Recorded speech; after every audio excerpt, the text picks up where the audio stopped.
inspiring and also empowering you, as that's our mission as the Empowerment Podcast. I welcome all our audience. Again, as I always say, from Africa, from all across the continent, even abroad as well. You know that we do have audience across Africa, even across and abroad. So I welcome everyone again on the show. And yes, of course, my name is Tabiso. I'm skilled Happam Tembo, and I'm not alone again today. I'm joined by the lovely Dr. Brian, Mr. Brian Makhathini. Welcome to the show, Baba again. Thank you, Tabiso, for having me today and also giving me the opportunity.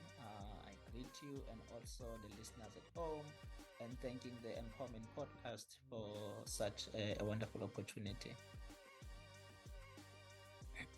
Thank you so much on that, Doctor. So we had Dr. Makhathini on our last episode, and we are also going to continue to have him, and we are also grateful for him for having to share his time with us, and to be able to be on the show. We really appreciate that, Dr. Makhathini. Thanks a lot, Tabiso, for that opportunity. I hope it made an impact to our listeners. Also, I hope it made a positive impact to them, as it made a positive impact also to me. Sometimes we talk about, when we are talking about mental health, it's not that on our side everything's clear, but Yes, also definitely. we speak sometimes, then we tend to also to get the ideas how we can manage our own mental health. I think, as I've said even in the past, that my focus, whenever I'm focusing on the mental health, I'm focusing on on functionality. Therefore, I can harness my brain performance and try by every day that I put on my life, and trying to be more and more better. That's what I do. It's all about brain performance. How can I enhance my brain to perform better than yesterday? Thank you so much. You've heard it again from Dr. Makhathini there. So the topic we are continuing with today, as we were introducing it last week on our episode, the influence of the past on present behavior. So today we are also going to be answering the question as to then how does the past influence the present functioning or the present behavior of an individual. But before we get there, just to reflect, Dr. Makhathini, we spoke a lot about mental health last week, and I think we were laying a foundation, on what we're still going to unpack as we go along with the show, as we are doing today. And as you are speaking right now, as you're saying that you hope it made an impact, our conversation last week about mental health, that you hope that it made an impact. I'm just also reflecting on myself as well. Like last week, as you were sharing about mental health, we are talking. At the same time, I'm also hosting the show, but at the same time, I'm also, I'm also getting healed, or there is a part of me where I'm also getting, equipped. I'm also getting skilled. I'm also getting informed as well. So there was a lot of things, a lot of aspects in what I'm saying. As much as I hope as well on my side that it made a huge impact on our audience, but also to us as well. Myself as well, just to mention. And I like the fact that you also just shared just now, that just because you are talking about mental health. Yes, Tabiso.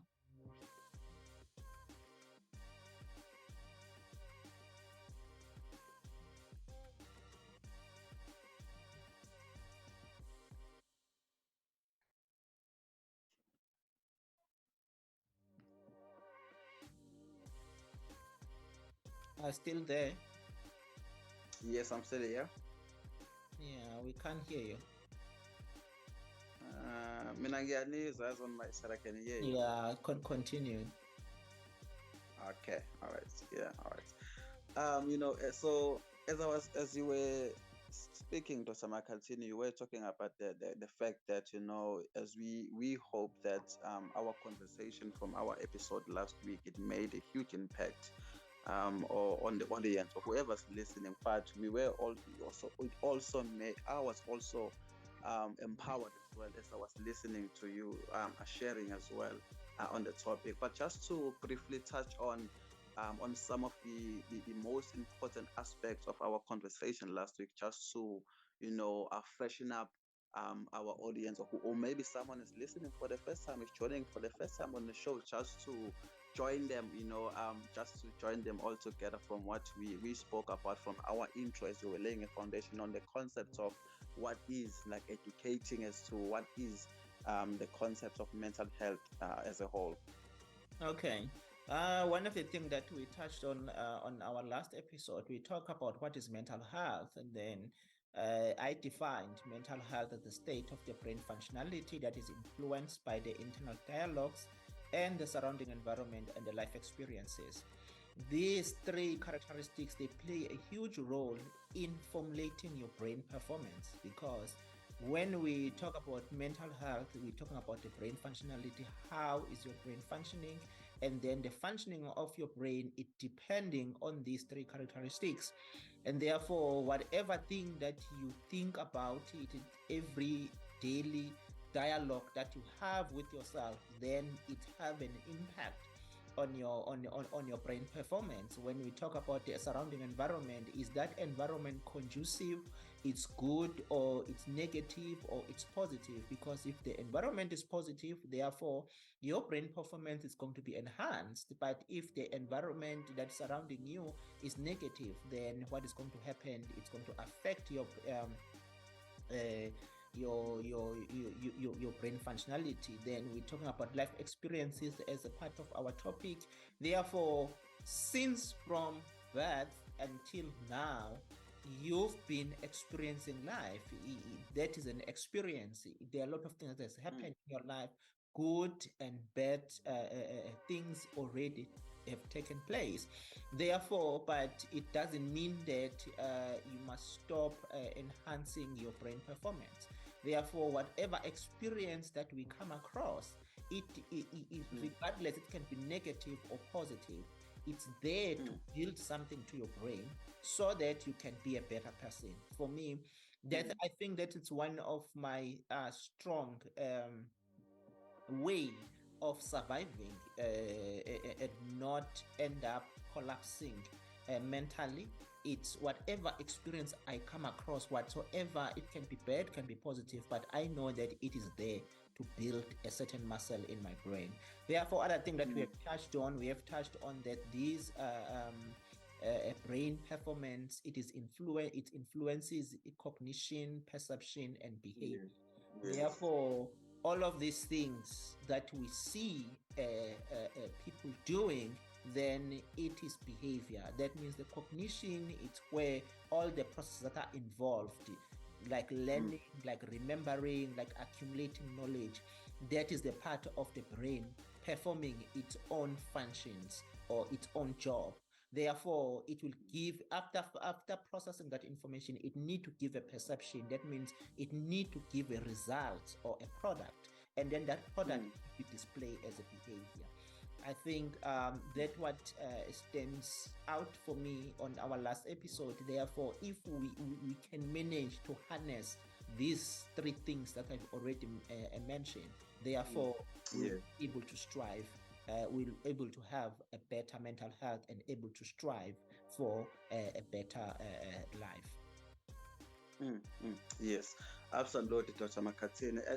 As you are speaking, I like the fact that you are bringing about an awareness to all these three aspects that you were also mentioning, and just to also mention another thing people always associate the mental health or the word mental to sanity, or whether you sanity or insanity.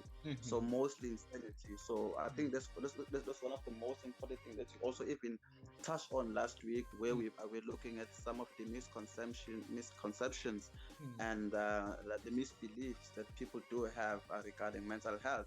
And Yeah. just to also clear that as well, just to mention that, when it's the word, people, when we talk about mental health, we're not actually talking about sanity, or whether you must be insane, or whether we're looking at the fact that you're not insane or you're insane, or whether you should go to an institution, or you belong there, or you must be on a certain condition, you must be so those are the kind of things that you, if you do research, that's the kind of thing that that's the kind of feedback that you will receive, especially from the societies that you lived in. And Yeah. I wanted to share with you, Dr. Makhathini, because although it made me laugh, but it also did bring about an awareness, Yeah. to myself. So there was one of my friends. They were listening to our show last week, and they were actually honest enough to share and say, the only reason why I don't indulge so much in the mental health aspect is Yes. because I always think there is something wrong with you, or I always think you guys, someone will discover that there is something wrong with you.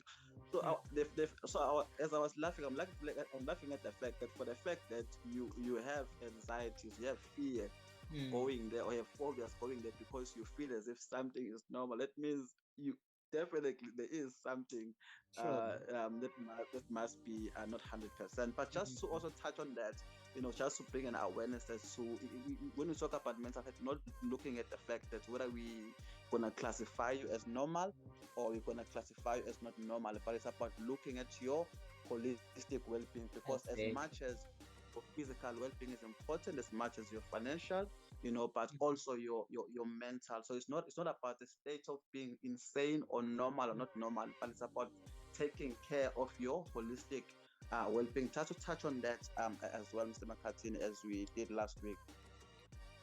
One of the things is that what you are saying now, what your friend has said, it's I think it is sometimes the way we have brought the awareness to the community about mental health. Maybe us also, we did something that is wrong. I'm not talking about the last episode, but I'm just talking generally in the Department of Health. If, for example, the GIT, we normally, it's a gastrointestinal system, the stomach and all the thing that is inside of our body. Then it's very easier for people to sell product of detoxing. That no, you need to detox. Yeah. You need to do. Now, if we are thinking that only the stomach and the intestines that need the detoxing, why do we think that our brain doesn't need a detox? It's just that the brain detox is different from the stomach detox or the GIT detox. Oh, yes. Yes. Because the GIT detox, you don't need to speak to anybody, but you go to the pharmacy, and then you get some whatever thing, and then you drink it, and then you detox. It depends what type of detoxing you're using. Some other people are using traditional detoxing. Then. But when it comes to mental health, then it's becoming a problem, because mental health, you need to speak, because the time you speak, it means that you are releasing from you. That is the difference between these organs, because all of our organs, somehow, somewhere, we need to treat them, all of them, and brain is an organ. Therefore, its functionality, that's what we call it mental health, but we have an organ that is functioning like any other organs, also that get affected like any other organs. Therefore, I think it's as sometimes in the Department of Health that maybe we didn't put the way we have been talking about. For example, the awareness is about the heart. They will talk about all of these diseases. Talk about hypertension. How can you avoid hypertension? How can we avoid BP and all of those kind of things? But when it's come to mental health, then it's becoming now a different story. We need something to happen so that we can stand up. We need a man or a woman to hang himself, commit suicide. Then after that, we started to speak, which is, I think, for me, that it cannot be like that, because we are seeing there's the problem. Like I was just saying, like for this week, someone has just went under the bridge and parked his car there, go on top of the bridge and hanged and hanged himself. Therefore, we can't be it like every week we are having these suicidal cases that are reported. It means that we are not doing enough to speak about mental health. Definitely. Yes. So that also speaks to the fact that most people they internalize things inside of them because they're not educated on the fact that going to seek help, going to speak to someone doesn't actually mean that you actually insane or there's something wrong with you, but you actually it is some form of taking care of your well-being, because at the end of the day, you need to be okay. So as you're making an example of the suicidal event, that happened, you only to find that that person only if they had an opportunity to actually voice out what is actually inside of them. Maybe someone would have been able to actually reach out and actually assist or actually identify that there is actually a problem, and then maybe be able to provide them with help. So because now people are not educated, so they internalize things because it's something. Because mental health is something that is being looked away. Let's carry on with everything. But why do we talk up? Why do we have to talk about this now? So I'm very much happy as we're bringing to the fact that now it's very very devastating in our nation, as a nation, that for the fact that we have to wait for something traumatic, for something and I know something like suicide to happen up until we take action, in terms of educating the nation regarding mental health. You are still listening to the Empowerment Podcast. I'm Tabisom Tembo, and I'm not alone on the show. We have our lovely guest, Dr. Makhathini from the University of Western Cape. Dr. Makhathini is a neuroscientist and also is a neuro coach as well. So today now, Dr. Makhathini, let's answer now. One person will ask now, how does then the past experience, the past influences the present behavior, the present functioning of an individual? Because now the topic that we are speaking about on our show is the influence of the past on present behavior. Now, how does then the past influence? But before we answer that question, you touched on something very important last week: the formation of the brain. You mentioned that the formation of the brain, how the human brain is formed, it also plays a major role on how the behavioral outlook of a person will be. So can you touch on us in terms of the brain formation? How does it play a role in terms of the present behavioral functioning of an individual? Yes, the formation of the brain, it's very important. One of the things about the brain is that at birth, the way it is, it have the lower portion that is activated. When the child is being born, then the mostly fully structured that are formed of, or that are functional. All the structures are there in the brain, but the functionality of it's very low on the upper motor, with something that we call it upper motor neurons. Upper motor neurons we're talking about in terms of the upper part of the brain. Therefore, the system we call it is the central nervous system. It involves the spinal cord and then the brain itself. But when you look at the brain, it have different regions. We have the spinal cord, which is the part which is the outer region, and then we have the inner region. The inner region, we're talking about the brainstem. Those two regions are the one that are functional even when the child is still inside the womb. Because the stem part, it is the region where we have the heart centers, you know. In order for the heart to beat and all of those things, it's controlled on the stems, on the brainstem. Therefore, we have a lot of systems that are there. Even the GIT system are there because it needs to control in terms of the absorption, so that the infant, so that it can grow inside the mother. But at the end of the day, it needs to be born. Then during a birth, then we have these two areas, which is we having the brainstem. Then we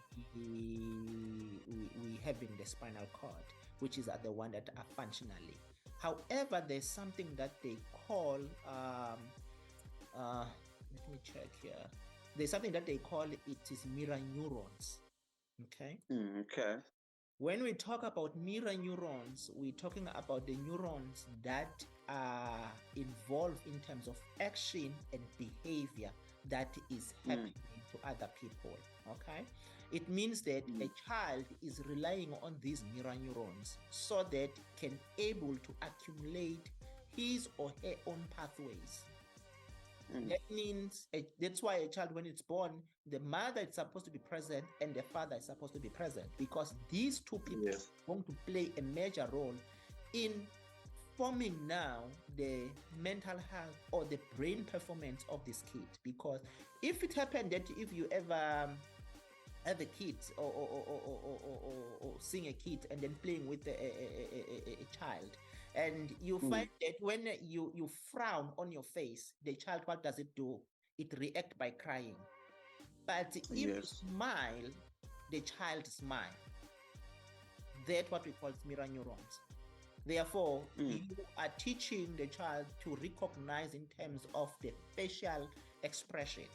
And then those facial expressions are the ones that are also doing certain sub-activation in the brain.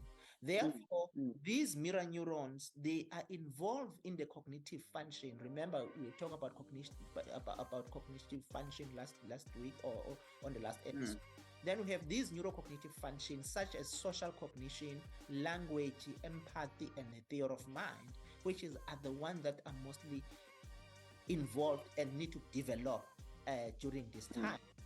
Therefore, we have in these brain structures or these mirror neurons, that's why it's unfortunate that people do not see it, but I've shared with you.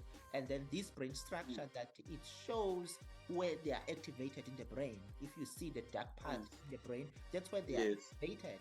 Most of them, they're activated there on what we call on the premotor cortex. Premotor cortex, it serves as a map of the body because all organs are represented in that area. All the organs of the body are represented in that area. Therefore, these mirror neurons, they are there because they need to formulate what we call it's a limbic system. Limbic system simple means that it is the areas that deal with emotions, are the areas that deals with pleasure, are the areas that deals with decision and making. We call those areas combined together as a limbic system. Now, this imagination, it is very important, or these mirror neurons, they play a crucial role because they provide imitation. I remember other year there was a child, I think he was starting schooling, and that child was swearing teachers, crying and swearing teachers. Now, by the child doing that, you can see that all of these years before he get to school, what has been happening? That means he's been growing up on the family that is swearing. That's what the neurons, they know when a person when a person is frustrated. In order to solve a problem, it needs to swear a person. Those are the things that that's why the mirror neurons, they are very important. Then we're talking about speech and language. What type of language at home people they are speaking? If people are gossiping at home, if people are talking bad about other people in front of the child, then the child, when he grows up or when she grows up, then that's what's going to happen. That's one thing that he knows, because this thing is going to be recorded. Other thing that we have about what we call the theory of mind. The theory of mind, it's when It is the mentalization of ability to recognize someone else has a mind different from yours. You know, we have social communication, empathy, social communication and empathy. It is mostly formulated based on what? On the in this area we have what we call the learning and learning and memory. Yes. Therefore, these mirror neurons, they are also involved there because the child is young, is depending on the parents, or is depending on the people that are surrounding that child to do what? To help him or her to do what? To be a better person. Why I'm bringing this? I am bringing this because that's where, if we have lost there, that's why we end up seeing people now committing suicide, all of these things, getting to drugs and all of those kind of things, because the foundation was not strong enough to prepare you to strive in this in the adult life. Therefore, if the foundation is not strong enough, then after that it's becoming what? A problem when it comes to when you are old.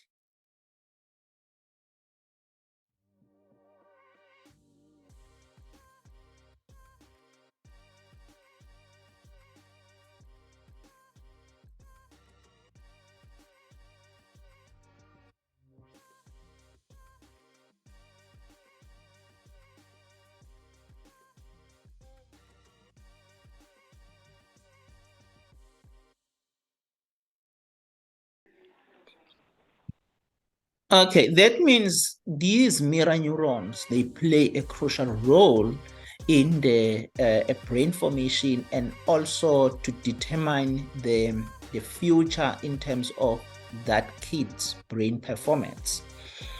These mirror neurons, as we've already defined them, they are very important because that's what the child can be or can do things as he or she sees people around him or her doing. Yes. If the family is a warm family, a loving family, and the family that is kind of stable, therefore that child's mental health will be much more stable. But again, it doesn't mean that because you are born by a single mother or you are raised by the single mother or you come from the family that is not well balanced or that is not warm, that you can you cannot do things differently. You know, you can be raised by a single parent, but if that single parent is instilling a good things to you or providing the support and all of those kind of things, then you also be a better person in the future and you do things differently because we have this period where we start to know the good and the bad. In that period, that's where most of the time the reversal can be done. Remember, again, we still have something that we call its neuronal plasticity. Neuronal plasticity is playing a crucial role in terms of now using these mirror neurons to look around us. You know, sometimes you find that there is a father in the community that is well known that, oh, that father is a supportive father, is a supportive this and this and this and this. And then we have something that we call role model. Therefore, these neurons, they don't stop wiring and firing until they get what you can use so that you can mold your life around the image of that person. That's why you find that they are these role models that are in our community. We have the role model that we have never even met that are overseas, because as you grow up, these neurons, they keep on striving so that they can make your mental health or your brain performance to be enhanced.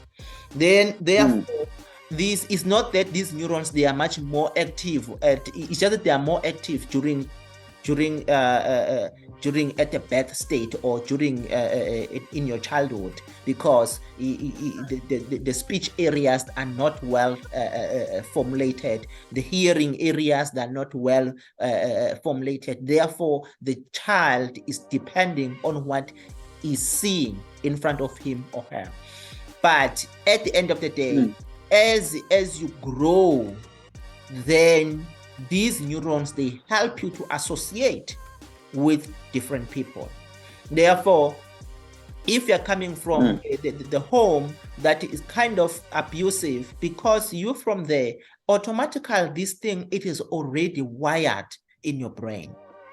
I remember a friend of mine is doing a study why men rape, and they have done the study, and the responses that they got from these men that are already convicted, that are in prison, it was shocking, because the way they grow up. But again, the way you grow up, it doesn't determine that you must be a bad person or you must hurt other people when you grow up, because you have this period of choosing the good and the bad.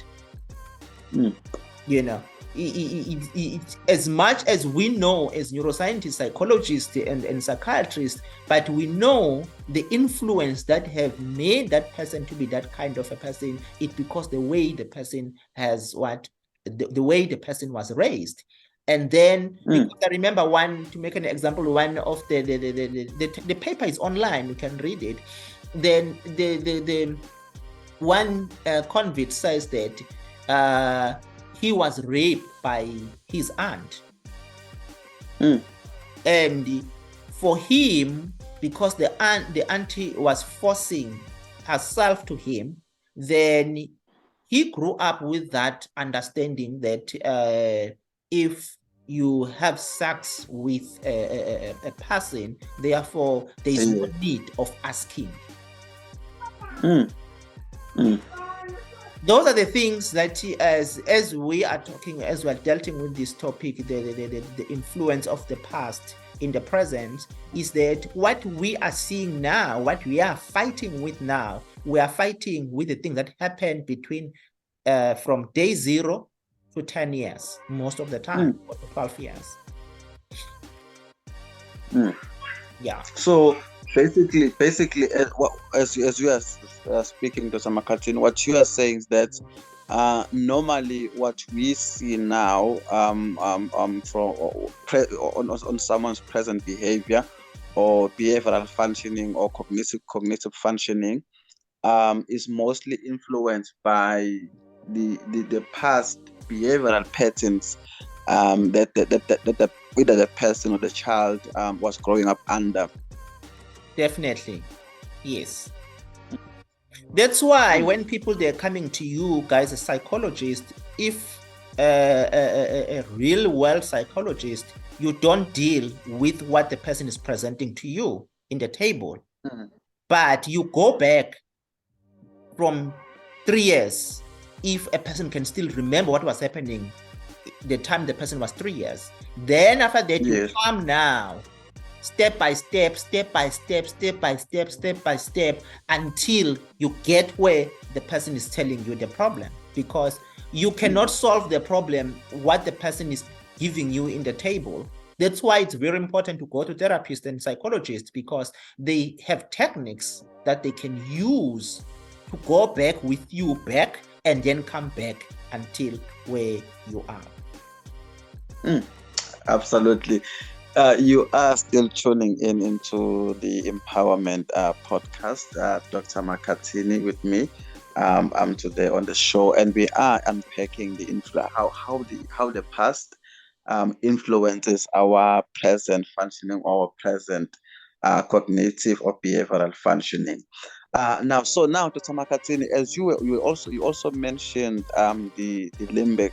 The limbic system in terms of how it assists our cognitive functioning in terms of our emotional awareness. You also mentioned about even our how we feel pleasure, even our decision making as well, our the choices, the kind of choices that we do make, they all revolve around our limbic system. Yes. And now you also as you were unpacking something so some so crucial, that what we see now in the present is mostly influenced by By the past. what is coming from the past. From the past. As you also touching on the fact that as a child is growing under some certain behavioral patterns, so by the time that the child is actually behaving all those patterns, you become surprised, but it's actually not a surprise because it's something that they have been growing up seeing and also observing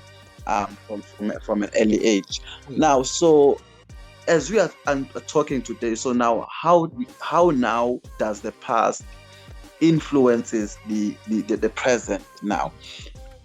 Or how does now the past influences one's present behavior, or present cognitive or behavioral functioning? Because we are looking at the influence, there is an influence coming from the past. So Dr. Makhathini was also mentioning that also the past behavioral patterns from an early age, they also play a crucial role on what we see now today. So if we do not deal with a child from an early childhood development stage with a positive mindset, then we are most likely to actually see actually negative behavioral or the pattern that we are not actually looking to see as the child is growing up. Yes. So now, Dr. Makhathini, as we are touching on this topic now, then how does the past now influences the present functioning of a person? Now, because we are firstly looking at the fact that firstly, just to mention, if the past, as you were mentioning, is not dealt with from an early development stage. So if the past is not dealt with now, it has a tendency of always popping up. Yes. So now, as you know, for example, psychologists, they always, when you are going through a session, they're always looking at the fact that you must live a life whereby every time you are always faced with newer challenges. So for the fact that you're always reflecting back on something that has happened before, it means that that particular thing is still existing in your subconscious mind. Yes. So now we are as we are speaking today, we are with the audience, we are tapping into the subconscious mind now, trying to assist in terms of how can you then release all this negativity, how can you release so for someone, Dr. Makhathini, it might be pain, it might be a traumatic event, it might be, maybe they were abandoned, they were orphans, so some they do carry that pain, especially it is popular with males. I've seen that even in my counseling session as well, it's mostly popular with males. They always have that thing that I was abandoned, there was no father, then why was this the case? I need to know my roots. So there's always the pop-up, that reflection from the past. So now, as you are saying, how does then the past influence the present if it is not dealt with? So I want us to touch on that now.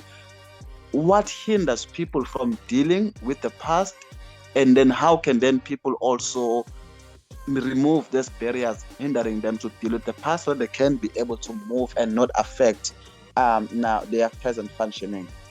Okay, thanks for your question, and also for the layout that we have already formulated. As you are saying that on your counseling session, it always comes up that I was abandoned or I was rejected by the father. And that is true. It's what the person has experienced, because of these mirror neurons and the limbic system. You have asked about limbic system, but okay, let's start on the limbic system. The limbic system, it's the one that I can say that it's a core area of the emotions, because the limbic system, it's having this amygdala, and it's having the hippocampus, which is the hippocampus. It's responsible for storing memory, learning, and memory.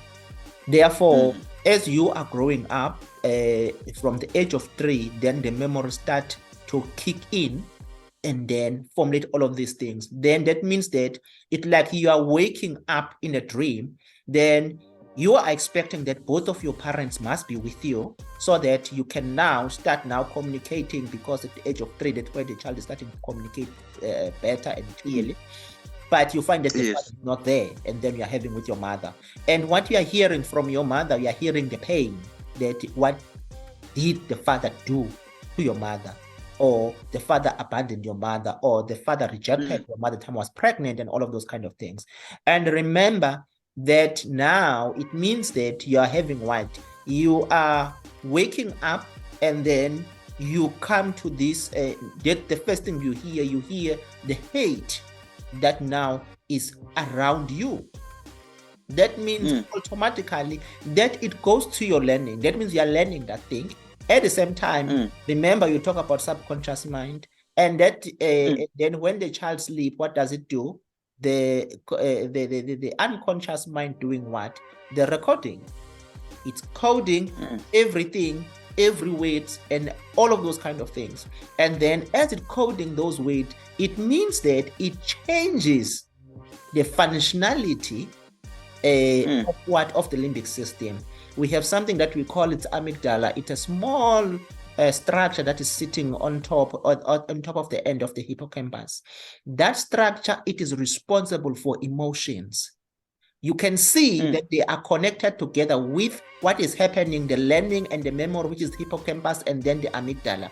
The amygdala, it is a source of emotions. That's where the emotions are sitting. Happiness, anger, love, all of those kind of things, all of those kind of emotions, they are sitting there.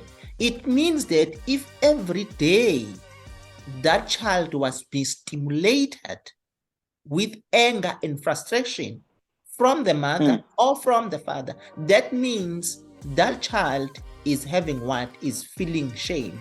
That, oh, that means I was not supposed to be in this planet Earth. It means that a child is growing up with rejection feeling.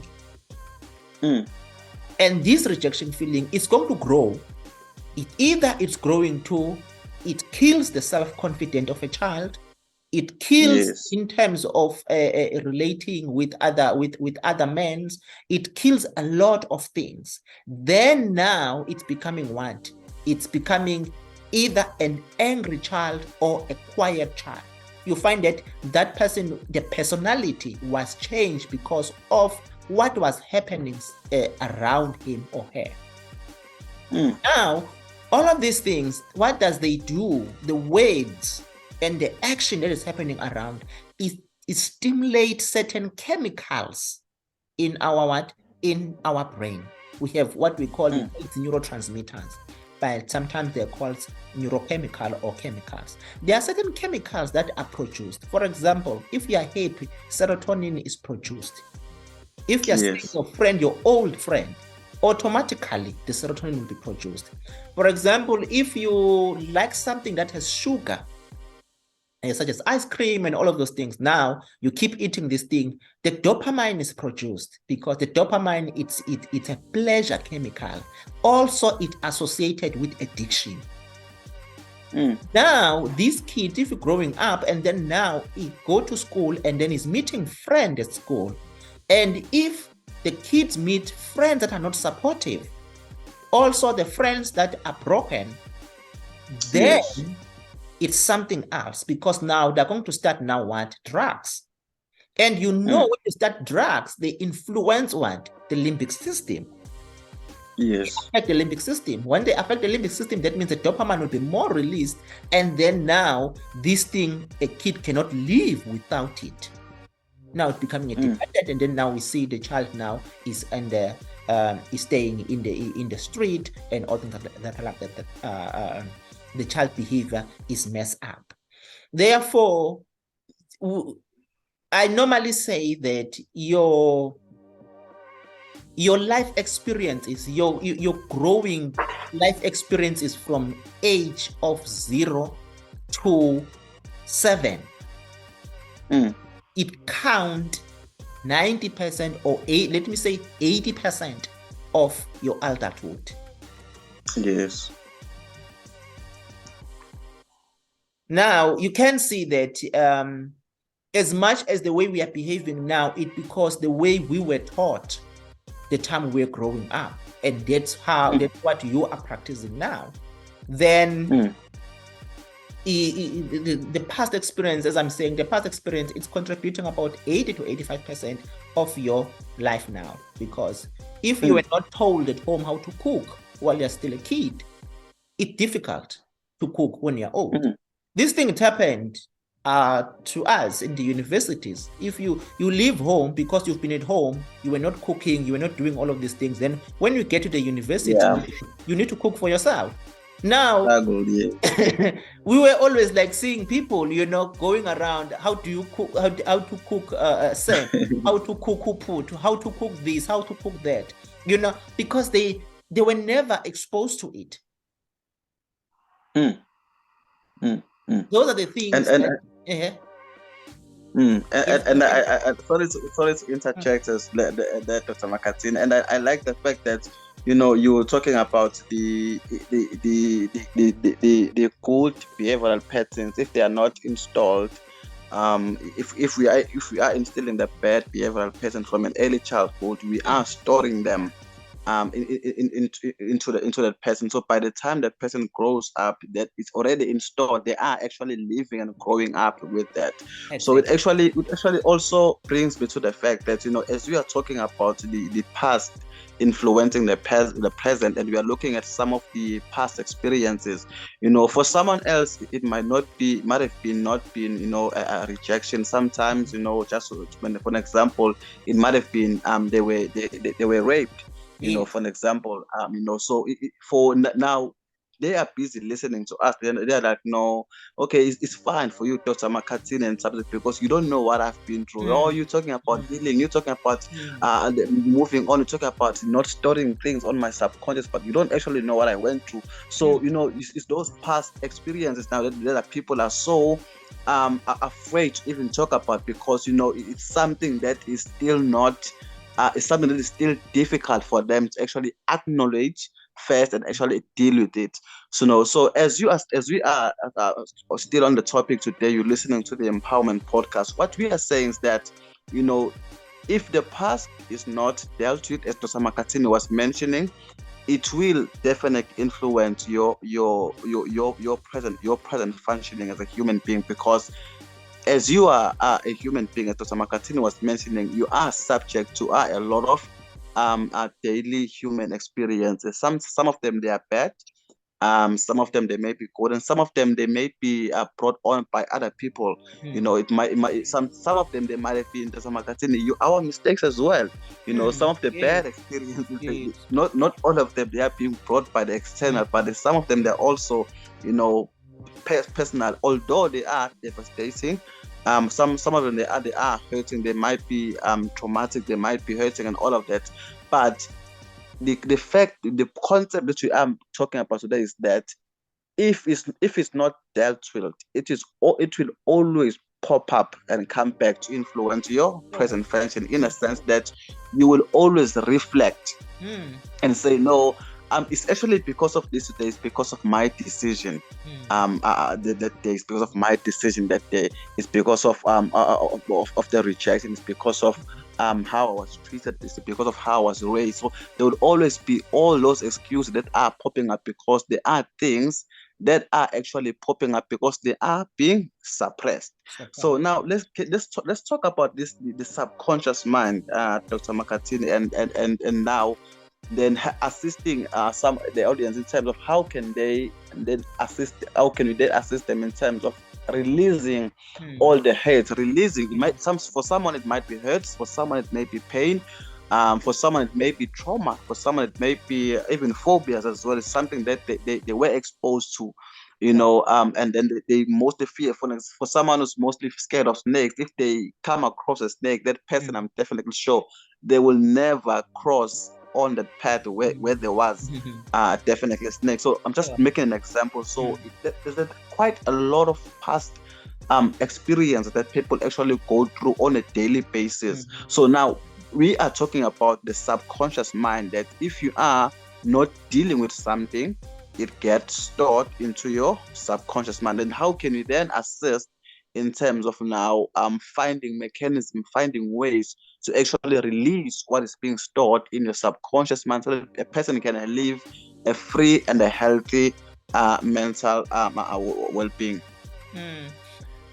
Yeah, one of for me, maybe let me include me at the moment. I don't like it most of the time when I'm talking about mental health and including me. But one of the things that for me it helps me, we having these denial things that we normally do. Sometimes we normally sit a long time on denial phase. Yes, absolutely. You know better because we are psychologists. Definitely. We have this denial phase. We have the shock phase, and then we have the denial phase. And then after that, you need to accept, and then after that, it's the process of healing. Yes. But sometimes we can sit on denial phase for years and years. And I don't blame also a person that can sit on the denial phase for years and years. But one of the things that helped me not sit on denial phase is that if something, it doesn't benefit me, I don't need to keep thinking about it because it doesn't benefit me. Because if I keep dwelling on something that will not benefit me, if I keep dwelling on the pain, it means that I am suffocating myself, not someone that have caused the pain. The person that have caused the pain is walking around, is happy, is greeting people, everything is nice about that person. But why, for me, am I supposed to reward myself with this pain for years and years? Yes, I can have this pain for a couple of months, but after that, I need to sit down.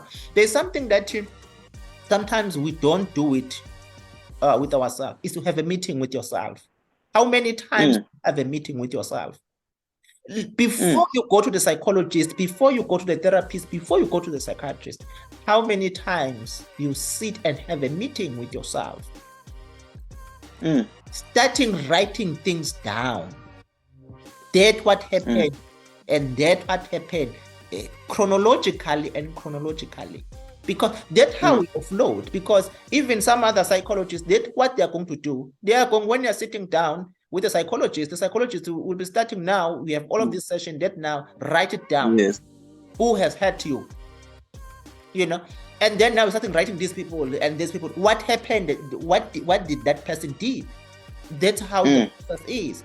But the thing is that sometimes we tend to dwell on the denial phase, and also yes, we've been victimized here. We've been hurt by someone, and sitting in that pain, what does it benefit you? Does it gives you any reward? Because if it doesn't gives you any reward, therefore dwell on the pain but move, because the life, it also not just waiting for you. The life is not waiting for you. Another thing that my main thing, I choose the battles that I can fight and the battles that I cannot fight. Sometimes we try by all means to change people. We try by all means to, you invest a lot of your energy to those kind of things. For me, I prefer to invest my energy to something that is benefiting me, that is making me to be a better person, that is making me to look life differently. You heard it from Dr. Makhathini. So in order to avoid in order to deal with your past and also avoid it having to pop up and reflecting on your present, is to make sure that you live away from the denial phase.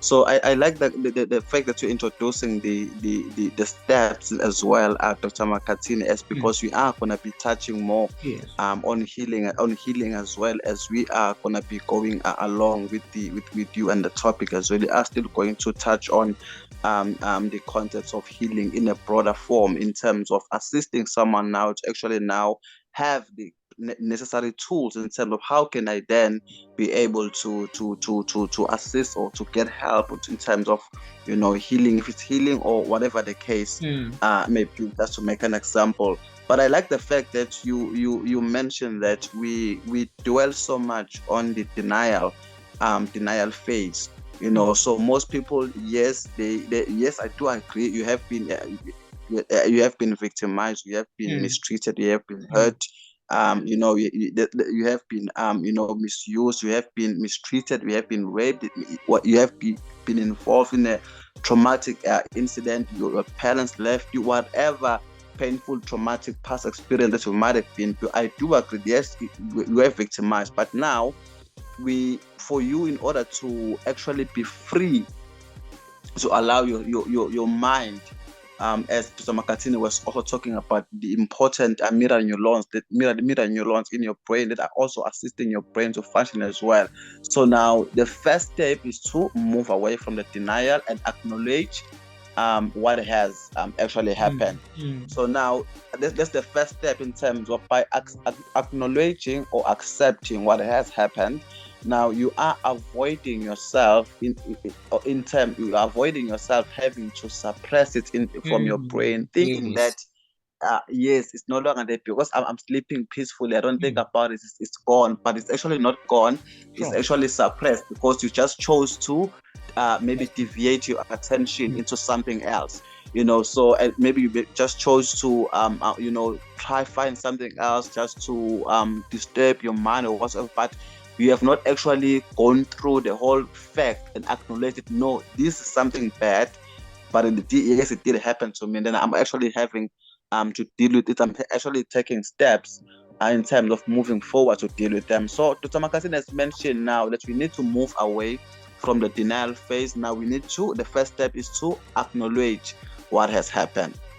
Sure, that's very true what you are saying, and I concur with you also in terms of yes, it's not like really moving away from denial phase, but it's you sit on denial phase, but make sure that it's not too much, you know, because at the end of the day, it will end up consuming your time, and all at the same time, it's consuming your mental health. There's something that you said that trying to find another thing that will try to to substitute what we are facing. It can happen that because we are different, you know, it can happen that a person, when he have faced certain thing, then is going to get another thing to do. But as long that thing is beneficial to the person. For example, I'll make an example of the good and the bad. Most of the people, when they are facing situation, they go for alcohol so that they can numb their senses. Substituting. Exactly. You know, then when you go the route of alcohol, it means that you are adding another problem on top of a problem. The problem is not solved. And then you are adding alcohol, or you are adding marijuana, or you are adding drugs. And then now, now you have opened a big portal in your life that will be even very hard for you to come out of. Yes. Then, but there are good ones that you find that a person, for example, let's say a person is disappointed by someone that was in a relationship with, you know, and then that person, maybe you have sacrificed your life, you have worked and do so that the person can be better, and then the person starting and then the person said that, you know what, I'm going to be a better person, I'm going to start a business, I'm going to continue with my studies. Now you see that the replacement that these two people that are doing are totally different. Is that this one, as much as you still have this feeling, but is having what is adding something that's going to be beneficial in the future. You know, absolutely. Maybe that person was not going to continue and do honors and masters, but now because he's continuing doing the masters, maybe he doesn't know what he's going to do the masters, because he's doing the masters because of the pain that he's facing at that moment.